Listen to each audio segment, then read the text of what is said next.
मैं हुसैन सुल्तान रणभूमि न्यूज़ में आपका स्वागत करता हूं। मुमरा के कौसा स्थित हकीम अजमल खान अस्पताल की लगातार शिकायत थी कि यहां पे सही तरीके से ट्रीटमेंट नहीं किया जा रहा है, डॉक्टर्स की कमी है, स्टाफ की कमी है, सही तरीके से इलाज नहीं किया जा रहा है। इस तरीके के तमाम वीडियो सोशल मीडिया पे भी वायरल है और राजनीतिक पार्टियों ने इसके खिलाफ लगातार कंप्लेंट भी की है, इसकी शिकायत भी की है। वहीं पर एनसीपी शरद चंद्र पवार पक्ष के कलवा मुमरा के अध्यक्ष शमीम खान ने थाना महानगर पालिका के जो आयुक्त हैं सौरभ राव को एक ज्ञापन दिया था। उस ज्ञापन में उन्होंने कुछ मांग की थी कि यहाँ पे इस अस्पताल में सही तरीके से लोगों का इलाज होना चाहिए, डॉक्टरों की नियुक्ति की जानी चाहिए, स्टाफ की नियुक्ति की जानी चाहिए और बहुत सारी जो अन्य समस्या है उसका लाभ यहाँ की जो जनता है, खास करके मुमरा कौसा की आवाम को मिलना चाहिए। इन तमाम बातों को लेकर एक ज्ञापन के बाद थाने के म्यूनसिपल आयुक्त सौरभ राव ने एक लेटर उन्हें दिया है, जिसमें उनकी 14 जो मांगे थी वो तमाम पूरी हो गई है। इन तमाम 14 जो मांगे हैं उसको लेकर शमीम खान ने एक पत्रकार परिषद का आयोजन किया। इस पत्रकार परिषद में इन तमाम जो 14 पॉइंट है उसकी पूरी उन्होंने जानकारी दी है। क्या कुछ कहा इस मौके पर शमीम खान ने, आइए देखते हैं हमारी इस खबर। मैं सबसे पहले अपने शहर के तमाम पत्रकार भाइयों का शुक्रिया अदा करता हूं कि आपने हमारी दावत पर आप वक्त से पहुंचे और जिस तरीके की आज ये प्रेस कॉन्फ्रेंस रफ़ीक आमदार साहब जो आपने सवाल किया कि हकीम अजमल हॉस्पिटल को लेकर शहर में काफ़ी दिनों से जब से ये प्लेटिनियम हॉस्पिटल इसको मैनेज करने के लिए थाने से मुमरा में आए हैं, जब से हमने इसका एक नाम दिया है कि ये, हालांकि नाम बहुत अच्छा है वो, लेकिन कहीं ना कहीं पे हमको उसकी दूसरी शक्ल ये दिखती है कि ये एक मौत का कुआं बन चुका है। जिस तरीके से हमने खूनी बाईपास दिया था नाम, क्योंकि वहाँ पे अब तक कितने लोग मर गए उसकी कोई गिनती नहीं है, ऐसे ही यहाँ पे डॉक्टर नहीं होने के कारण, यहाँ पे सिस्टम नहीं होने के कारण, यहाँ पे बहुत सारी चीज़ें हैं जो भी आपके माध्यम से हम बताएंगे। उसको लेकर के एक बार हमने हमारे नेता डॉक्टर जितेंद्र अवाड साहब से चर्चा किया था और हमारी चर्चा भाई साहब से भी हुई थी, लेकिन जितेंद्र अवाड साहब ने आयुक्त साहब के साथ में हमारी एक मीटिंग कराई थी। उस मीटिंग के दौरान में हमने जितने भी प्रॉब्लम्स हमारे हकीम अजमल हॉस्पिटल में चल रहे हैं उसको देखते हुए, मद्देनज़र रखते हुए मैंने एक ख़त भी दिया था और चर्चा जितेंद्र अवाड साहब ने भी किया था और हमने भी किया था। उसके बाद एक कमेटी गठित की गई थी। उस कमेटी के गठित में जो MOH बनाए गए हैं डॉक्टर प्रसाद पाटिल साहब, उनको उसका मेरे ख्याल से डॉक्टर बिरारी साहब, इन सबको उसकी रिस्पॉन्सिबिलिटी हमारे आयुक्त महोदय ने दिया और हमारा खत और हमारे नेता डॉक्टर जितेंद्र अवाड साहब का खत था। वो खत जो है उन्होंने ऊपर चौथे माले पे जो हेल्थ का जो डिपार्टमेंट है जहाँ पे प्रसाद पाटिल साहब बैठते हैं वहाँ गया। उसके बाद मुझे बुलाया गया, मैं खुद भी गया, जाके मिला प्रसाद पाटिल साहब से और उनको मैंने पूरी हालात 45 मिनट के अंदर बताए हॉस्पिटल के। उन्होंने कहा कि मुझे आदेश जारी हो गया है कमिश्नर साहब का, मैं बहुत जल्द एक दिन वहाँ पे आकर के विजिट करूँगा। रफ़ीक आमदार साहब, मैं आपको याद दिला दूँ कि मेरे बड़े भाई एक्स राज्य मंत्री सैयद अली अशरफ भाई साहब भी मौजूद थे। हमारे शहर के, हमारे पार्टी के बहुत सारे माजी नगर सेवक, हमारे पार्टी के संगठन के लोग और ख़ास करके ये मीडिया जो डिपार्टमेंट तक हमारी आवाज़ को पहुंचाती है, शहर के आवाम तक हमारी आवाज़ को पहुंचाती है, आप तमाम लोग मौजूद थे।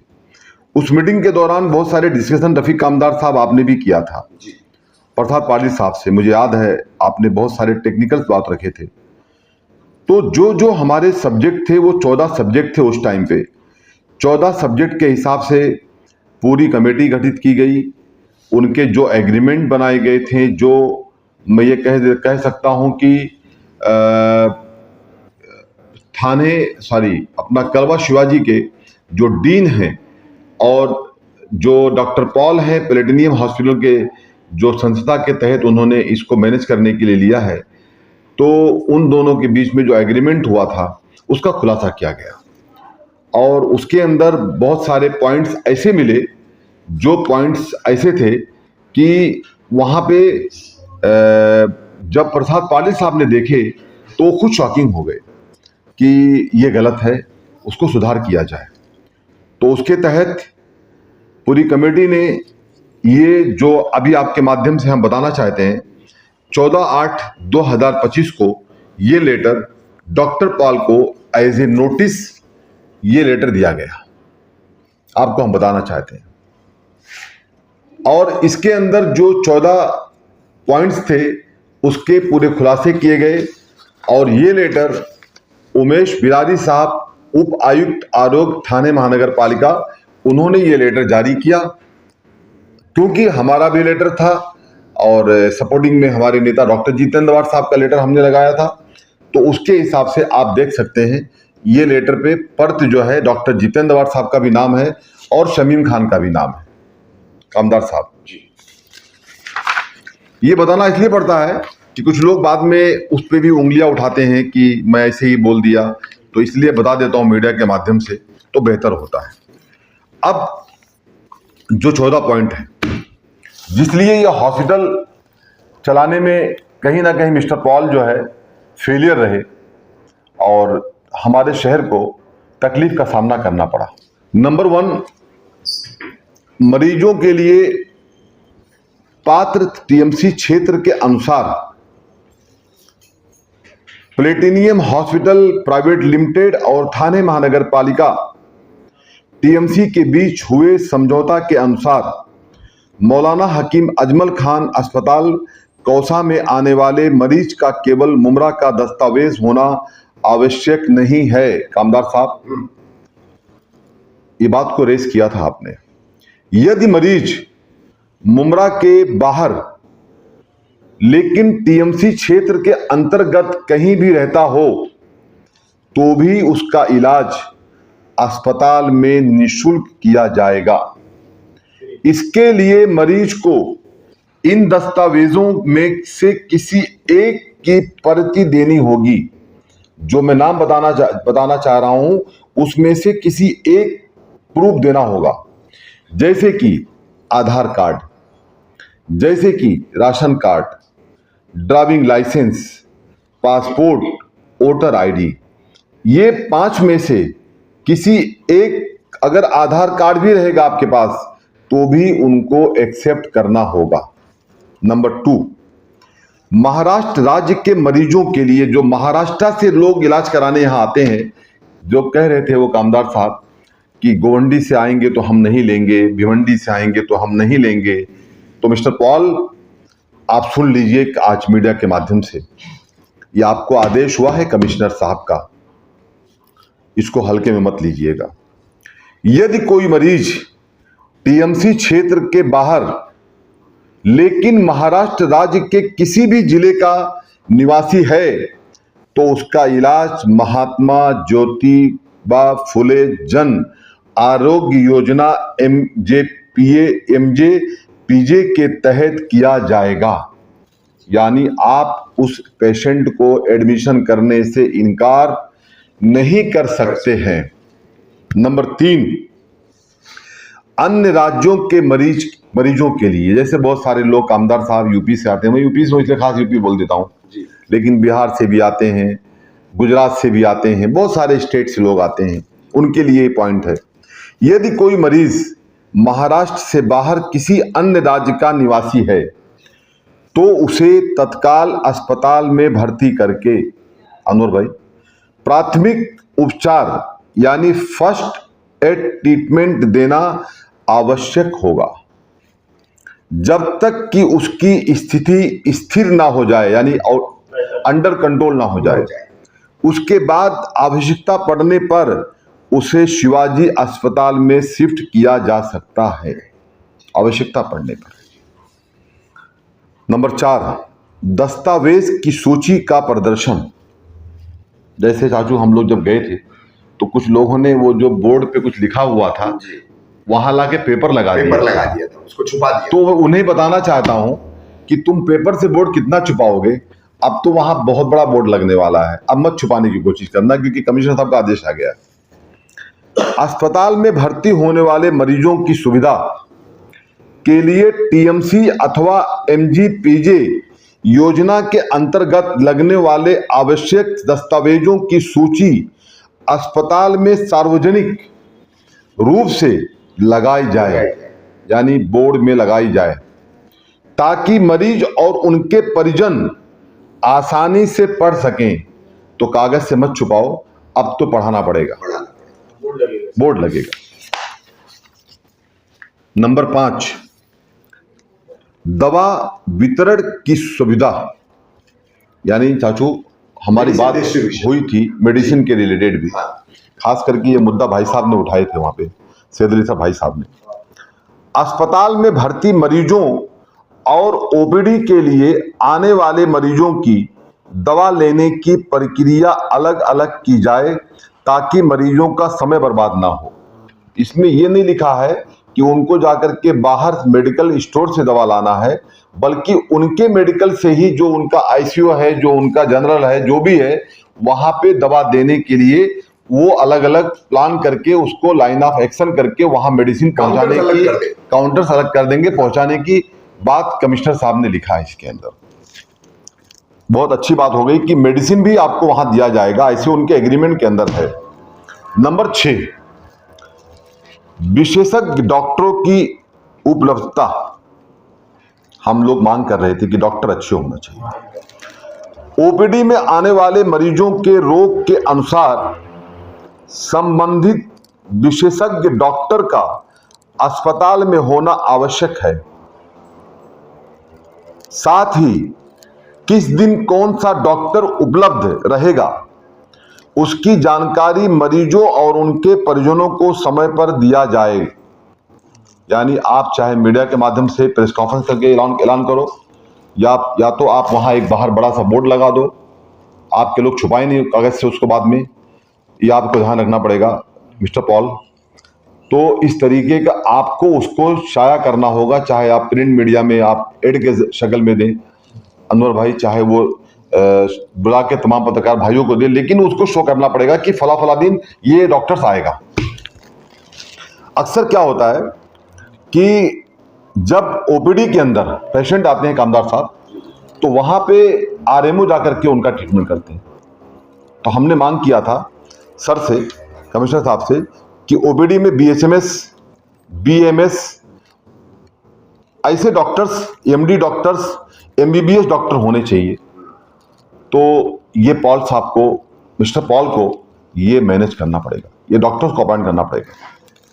नंबर 7, डॉक्टर की योग्यता यानी क्वालिफिकेशन, चाचू सलाहियत। हाँ, अस्पताल में भर्ती मरीजों का इलाज केवल एमएस, एमडी, डिप्लोमा, डीएनबी योग्यता वाले डॉक्टर के निर्देशन में होना चाहिए, यानी उनके देखभाल में ही वही उनका ट्रीटमेंट करेंगे।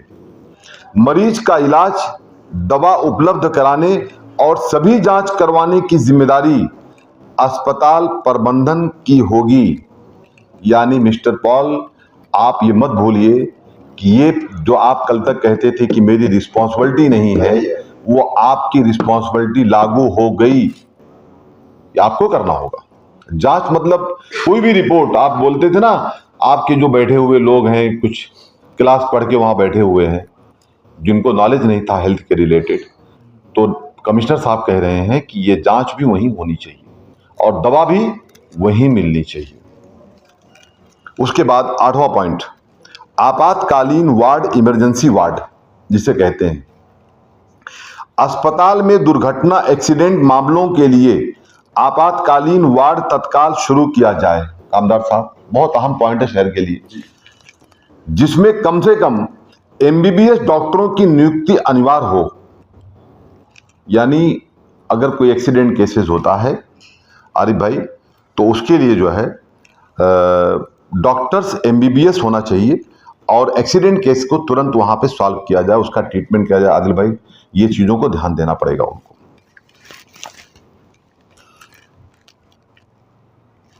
अब तक हमारे इस्लामुद्दीन भाई, अब तक हमारे हॉस्पिटल के अंदर हमने देखा है भाभी कि टोटल 6 बेड है इमरजेंसी के लिए। हुसैन भाई, लेकिन वहां पे हमारी मांग ये थी कम से कम 25 बेड रहे, तो जाकर के इतना बड़ा इलाका है, इतना बड़ा हल्का है, यहाँ बाहर से भी लोग आते हैं, बहुत सारे बाईपास एक्सीडेंट होते हैं, तो हमने 25 बेड की मांग किया था। तो पॉल साहब 25 बेड बनाने की तैयारी कर दीजिए। नंबर 9, ऑपरेशन संबंधी सुविधा।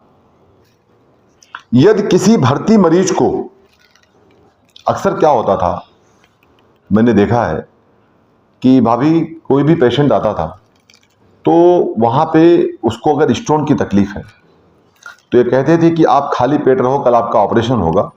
लेकिन दोपहर के टाइम सेकंड डे बोल देते थे कि डॉक्टर साहब नहीं आए तो आप घर चले जाइए। तो उस पर कमिश्नर साहब ने कहा है कि यदि किसी भर्ती मरीज को ऑपरेशन की आवश्यकता हो तो उसका ऑपरेशन तुरंत किया जाए। यदि संबंधित डॉक्टर उपलब्ध ना हो तो अस्पताल प्रबंधन यानी पॉल साहब किसी भी सर्जन डॉक्टर को तत्काल उपलब्ध कराकर ऑपरेशन करवाएं। कितना बचेंगे मिस्टर पॉल? आगे आदेश आपके लिए। बहुत सारे पेशेंट, हाँ वो मैंने बोल दिया। अब नंबर 10, हमारी ये मांग थी कामदार साहब, अगर आपने नोट किया होगा तो, कि पीआरओ अपॉइंट किया जाए।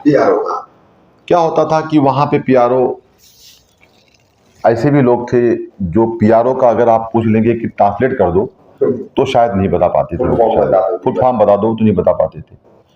तो खैर मेरे को उनसे कोई शिकायत नहीं है, उन लोगों ने भी मेहनत किया है, लेकिन जो जिसकी काबिलियत, जो जिसका क्वालिफिकेशन, वो उसके हिसाब से प्रधान साहब उसको अपना काम वहाँ करना चाहिए।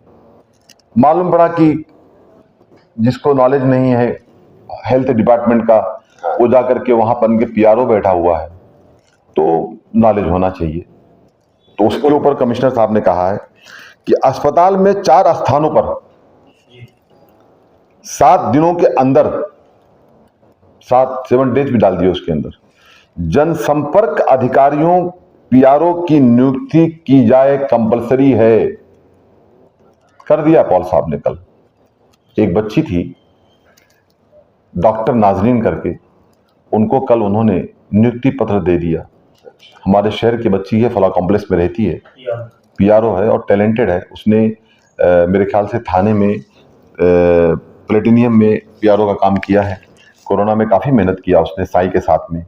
उस डॉक्टर को उन्होंने अपॉइंट कर दिया है और वो डॉक्टर मेरे से आज उनका अपॉइंटमेंट भी है 5:30 को। बहुत सारे और भी कंसेंट हॉस्पिटल, तो ये अच्छा काम किए हैं। लेकिन मेरी इसमें मांग थी कामदार साहब, सामुद्दीन भाई, मेरी मांग ये थी कमिश्नर साहब से कि सर क्यों ना, जैसे ये फ्री आजाद होकर के अपना जो इनके मन में आता वो करते हैं, तो जब इनको कलवा शिवाजी ने के अंतर्गत इस हॉस्पिटल को मैनेज करने के लिए दिया गया है, तो क्यों ना आपकी तरफ से भी एक कोऑर्डिनेटर होना चाहिए।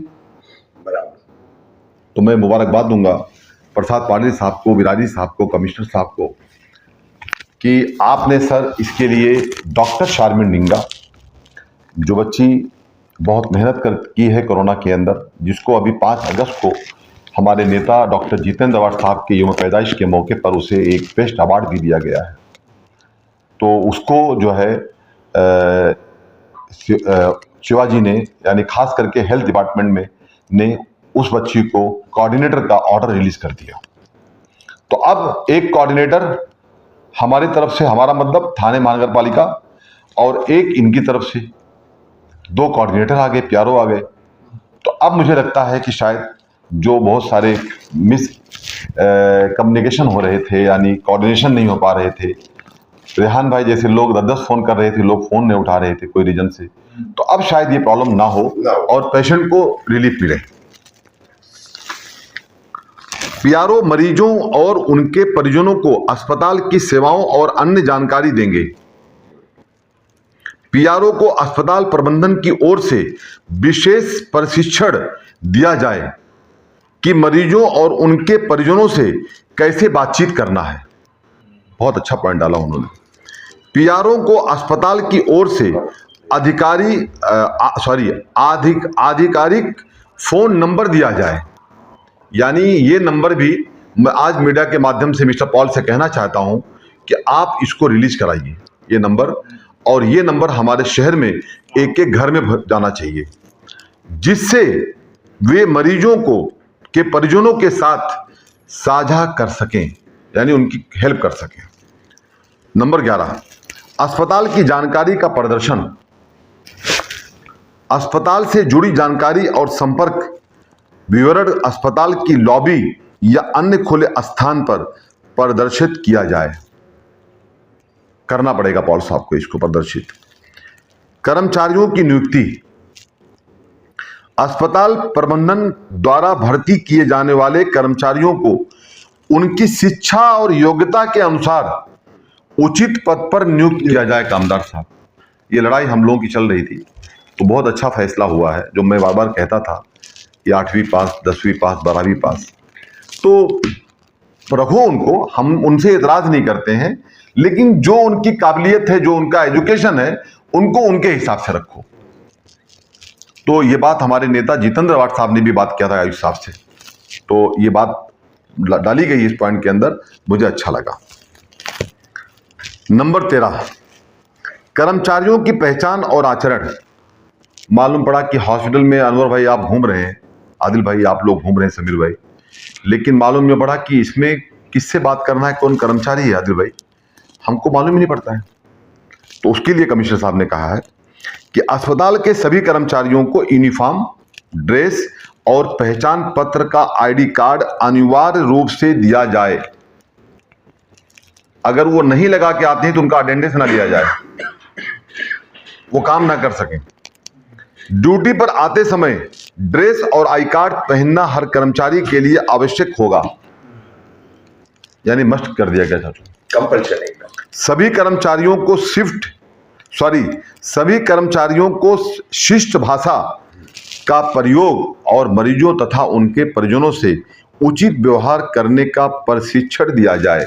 तमीज और तहरीब के दायरे में उनको बात करने का सिखाया जाए।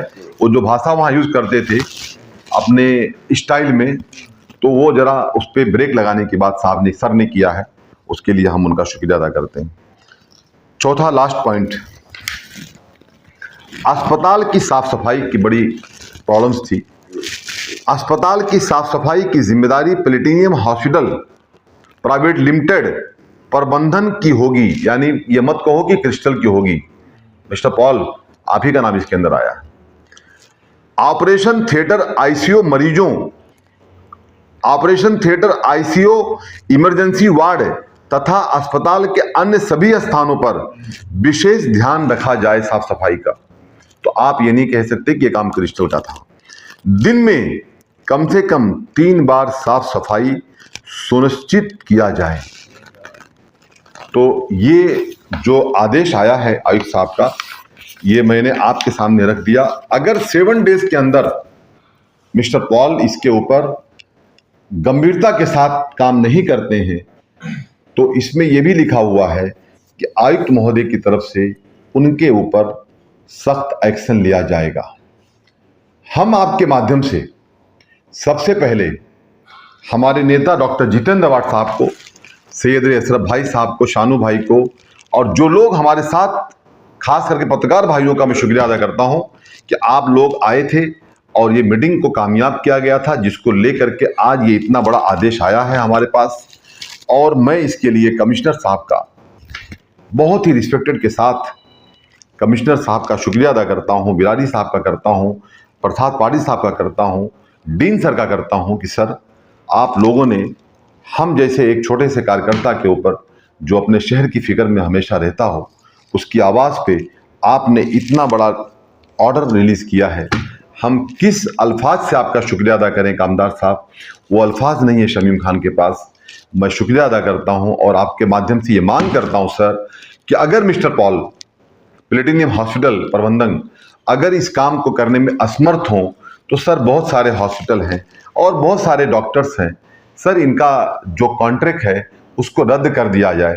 क्योंकि ये इसके पहले मीटिंग में कह रहे थे, कामदार साहब आप मौजूद थे, भाई साहब मौजूद थे, कह रहे थे कि मेरे को टाइम से बिल नहीं मिलता, मुझे तो करने में इंटरेस्ट नहीं है, तो बल्कि कामदार साहब भड़क गए थे उनके ऊपर कि आप अगर ऐसी बात करते हैं तो आप कल क्यों जाएंगे, आज ही चले जाइए यहाँ से। तो मैं ये कहना चाहता हूँ, पॉल साहब से हाथ जोड़ के मीडिया के माध्यम से अपील करता हूँ कि पॉल साहब, हमारा शहर गरीबों का शहर है, मुमरा शहर सलम इलाके का शहर है। मुमरा शहर ये उम्मीद करता है कि अगर कैशलेस स्कीम के तहत इसको चालू किया गया है तो उसका लाभ लोगों को मिलना चाहिए। अगर मिस्टर पॉल आप ये काम नहीं कर सकते हैं तो आपको आपका थाना का हॉस्पिटल मुबारक। आपने जितना दिन काम किया उसके लिए आपका शुक्रिया। आप नहीं कर सकते हैं सर, तो आप किसी की जान से मत खेलिए, क्योंकि हर आदमी खुदा के बाद आपको ही अपना सब कुछ समझता है, क्योंकि आपकी टीम डॉक्टर है। तो आपके पास जब पेशेंट आता है तो ये समझ के आता है कि मैं जाऊंगा अच्छा हो के आऊंगा। लेकिन कामदार साहब, आज भी हम लोग, अनवर भाई, वो चीज को नहीं भूले हैं जब पॉल साहब वो बेटी कह करके अपनी माँ का सवाल कर रही थी कि मेरी माँ को व्हीलचेयर पे रख करके मार दिया गया, उसका ट्रीटमेंट नहीं किया गया। मैं एक ही एग्जांपल दूंगा क्योंकि वक्त बहुत कम है। तो पॉल साहब, ऐसे मत रुलाओ लोगों को, बहुत हो गया हमारे शहर के साथ खेल, इसको आप बंद कर दो। या तो इस ऑर्डर के मुताबिक आप अमल करो, नहीं तो आप यहां से चले जाओ। हम आपका इसी के ऊपर मैं अपनी बात को खत्म करता हूं। कामदार साहब, अगर कुछ सवाल है आप लोगों का तो मैं जवाब देने के लिए तैयार हूं, नहीं तो मैं अपनी बात को इसी पे खत्म करता हूं कि आप चले जाओ या सुधार कर दो। नहीं तो फिर ये मत समझना कि आज शमीम खान ये प्रेस कॉन्फ्रेंस लेके खामोश बैठ जाएगा। हर दिन हर पल हम आप हमारा हकीम अजमल साहब के हॉस्पिटल की जानकारी लेते रहेंगे। अगर अच्छा करोगे तो अच्छा बोलेंगे, बुरा करोगे तो बुरा बोलेंगे। मुझे कोई रोक नहीं सकता है। पॉल साहब, एकदम आपको साफ संदेश देना चाहता हूं। Thank you. आप तमाम पत्रकार भाइयों का नमस्कार। अल्लाह हाफिज। अस्सलाम वालेकुम।